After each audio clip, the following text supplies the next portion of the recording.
কখনো পার্লামেন্টে মালদা থেকে 3টে সাংসদ, 3টে এমপি কখনো যায়নি। এরকম কাজ কিন্তু আর কেউ করতে পারেনি, একমাত্র মমতা বন্দ্যোপাধ্যায় করতে পেরেছে। তো একই কথা বলেছে। দেখুন, আমি খুব সহজ বলছি যে আমার কোনো টিএমসি নেতার সার্টিফিকেট দরকার নেই। সাংবাদিক সম্মেলনে মামা আবু হোসেন খান চৌধুরী ও দাদা ঈশা খান চৌধুরীকে আক্রমণ তৃণমূলের রাজ্যসভার সাংসদ মৌসম বেনিজের নূরের। আবু হোসেন খান চৌধুরী এলাকায় কোনো কাজ করেননি, মালদার হয়ে পার্লামেন্টে কোনো কথা বলেননি, বিধায়ক নির্বাচিত হওয়ার পরও এলাকার মানুষের সাথে যোগাযোগ ছিল না ঈশার, গুরুত্ব দিতে নারাজ ঈশা খান চৌধুরী।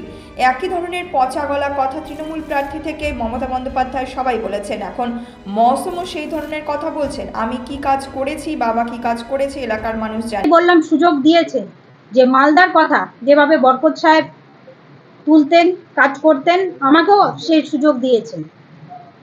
কিন্তু আজকে আমাদের কংগ্রেসের যিনি প্রার্থী আছেন দক্ষিণ মালদা, বিশেষ করে আমি বলবো ঈশা খান চৌধুরী, উনিও বরকত সাহেবেরই কথা বলছেন। কিন্তু আজকে ওনার বিধানসভায় কি পারফরমেন্স ছিল ওটা দেখারও বিষয় আছে। উনি এলাকায় সময় দেননি, বিধানসভায় উনি কোনো আওয়াজ তোলেননি।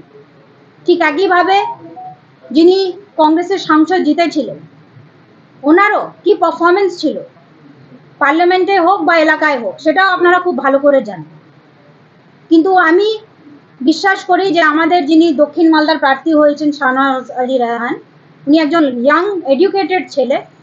উনি সব কিছু ছেড়ে ফিরে এসছেন মালদায় কাজ করার জন্যে, প্রতিনিধিত্ব করার জন্যে। আমাদের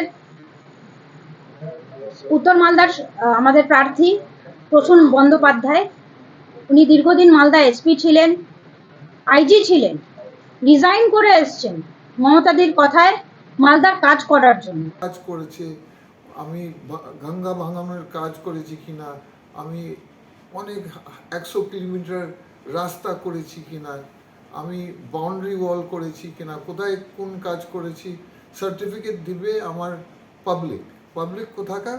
আমি 2 জায়গার বিধায়ক ছিলাম, সুজাপুর এবং বৈষ্ণব।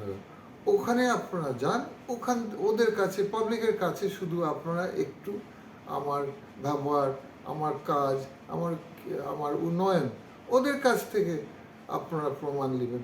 আমাকে এই প্রমাণ দিতে হবে না, মানুষ প্রমাণ দেবে। আমার টিএমসি সরকারের কোনো লিডারের সার্টিফিকেট আমার প্রয়োজন নেই।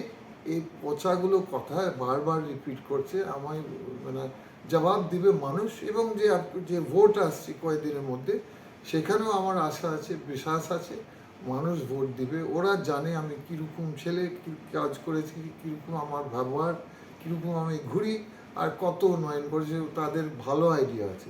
Bureau report, news metro.